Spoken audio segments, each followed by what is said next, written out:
Yuk, merinding bareng. Tapi jangan lupa like, share, komen, subscribe, dan aktifkan tombol loncengnya. Atur sembah nuwun.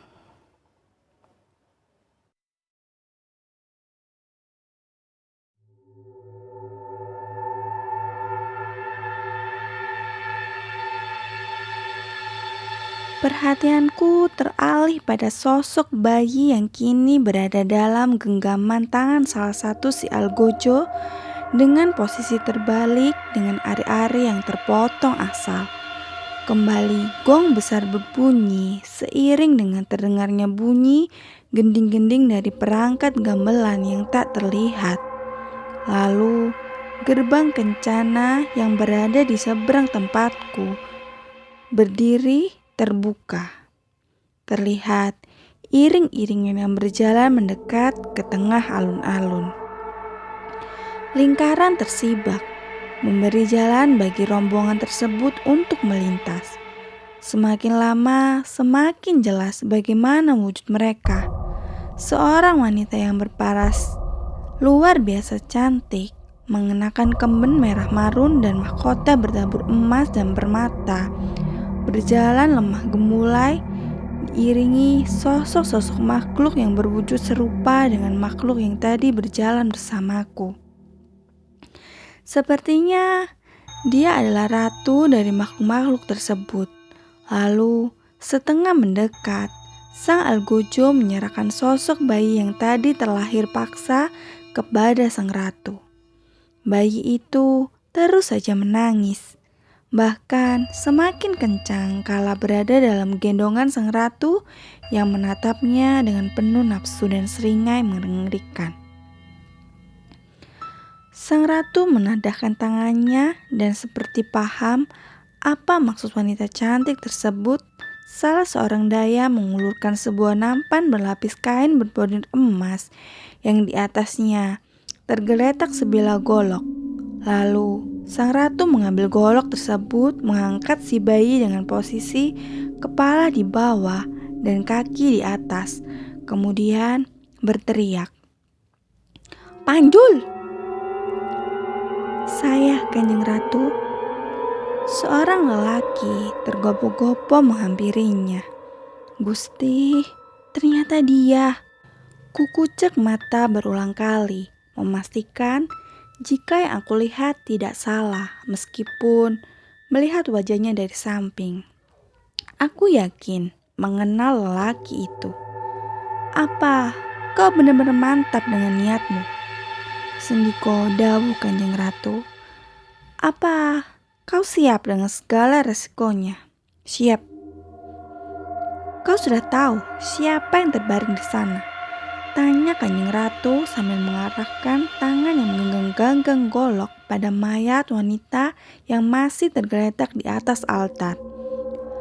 Lelaki bernama Panjul itu menoleh ke arah altar, tertegun sejenak dengan tatapan dingin.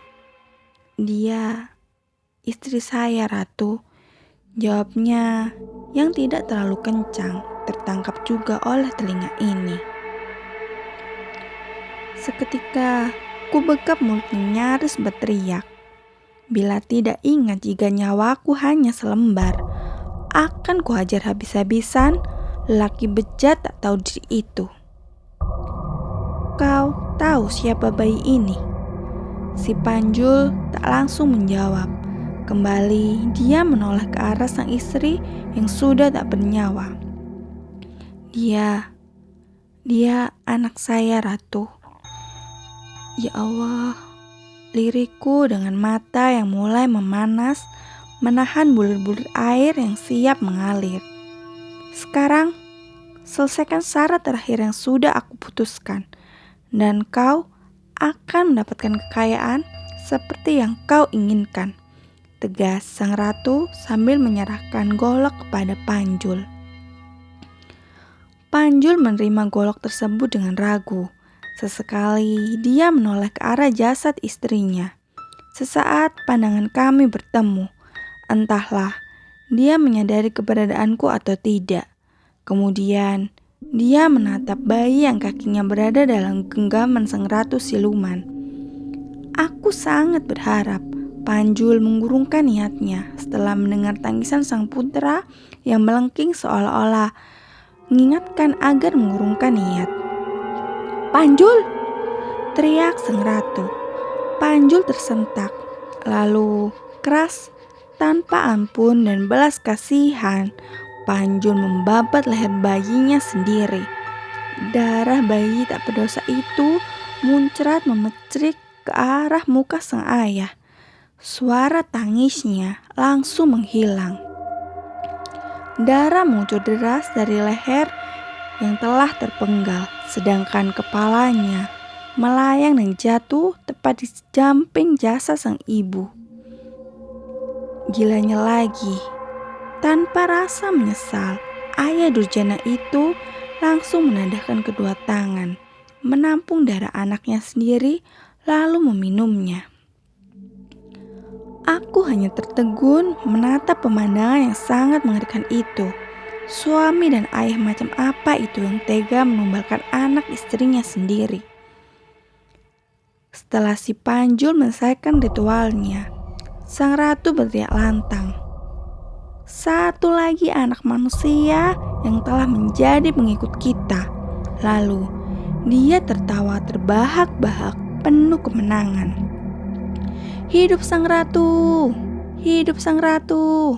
teriak semua yang hadir mengeluh-ngeluhkan pimpinan mereka. Kini Panjul berdiri di samping ratu junjungannya. Kami kembali beradu pandang. Sepertinya dia mulai menyadari kehadiranku. Melihatku, dia langsung menunduk. Kebencian yang sebelumnya sudah bersemayam dalam diri, kini semakin menggunung. Aku sama sekali tak menyangka jika Panjul, mantan pacarku, benar-benar manusia berhati iblis. Dulu, dia tega mengkhianatiku. Sekarang, semakin tega menumbalkan istri dan anak kandungnya sendiri. Sungguh, rasanya aku tak percaya melihat semua ini. Luka hati yang mati-matian kupendam dan berusaha untuk kulupakan, kini kembali muncul. Tiba-tiba saja, tubuhku limbung, semakin hilang kesadaran. Aku merasa ada sesosok bayangan putih yang menggandeng dan menarikku pergi dari alam siluman kera. Saat tersadar, aku sudah berada di atas jembatan Grojogan Sewu, dikelilingi oleh banyak orang yang membawa kentongan, panci, wajan, termasuk bapak yang masih bengong dengan galon di tangannya. Kulihat ibu menangis. Tangannya tak henti mengelus kepalaku yang terbaring di pangkuannya. "Kowe iki ngopo? Bengi-bengi kok keluyuran to, Nduk?" Aku keluyuran? Entahlah. Yang aku ingat, aku pergi dari rumah saat pagi berniat untuk membantu orang tuaku berjualan. Waktu berlalu. Keadaan kembali normal seperti sedia kala. Sekuat tenaga, aku berusaha melupakan kejadian mengerikan tersebut. Kusimpan hal itu rapat-rapat, tak berani menceritakannya pada siapapun. Seperti hari-hari sebelumnya, aku tetap berjualan. Bahkan, kini sudah bisa mandiri dengan memiliki beberapa kios sate kelinci. Pernikahanku pun bahagia. Bila ada yang berbeda dengan keseharianku, itu karena temanku bertambah. Ya, kini aku memiliki sahabat, seekor monyet betina yang selalu menggendong anaknya. Dia begitu setia menungguiku berdagang setiap pagi dan petang kala pengunjung tempat wisata ini sepi. Monyet betina itu selalu menatapku dengan wajah sendu dan mata yang berkaca-kaca. Entah mengapa hati kecil ini mengatakan jika monyet tersebut adalah jelmaan dari istri si Panjul. Aku hanya bisa berkata, "Malas temen kowe, Mbak. Untung di dudu aku sing dadi bojone Panjul. Oh iya, bagaimana dengan nasib si Panjul, lelaki brengsek itu? Dia memang kaya mendadak, hartanya berlimpah ruah, selalu gonta-ganti istri. Anehnya, setiap sang istri hamil anak pertama, selalu meninggal mendadak saat hendak melahirkan. Hingga akhirnya beredar desas-desus jika si Panjul adalah pemuja pesugihan. Setelah istri ketujuhnya meninggal, tak ada seorang wanita pun yang mau dia nikahi. Naas baginya. Mungkin karena dia tak bisa menyediakan tumbal lagi bagi sang ratu siluman monyet itu. Akhirnya, dia sendirilah yang jadi korban. Panjul ditemukan mati mengenaskan dengan tubuh penuh cakaran dan wajah yang sulit dikenali di dekat batu besar bawah pohon pinus yang menjadi gerbang gaib ke alam siluman monyet. Jadi, jika jenengan berkunjung ke Grojogan Sewu dan melihat seekor monyet jantan yang berlari di uber-uber beberapa ekor monyet betina yang sedang menggendong anaknya, bisa jadi itu si Panjul yang sedang diuber para istri-istrinya.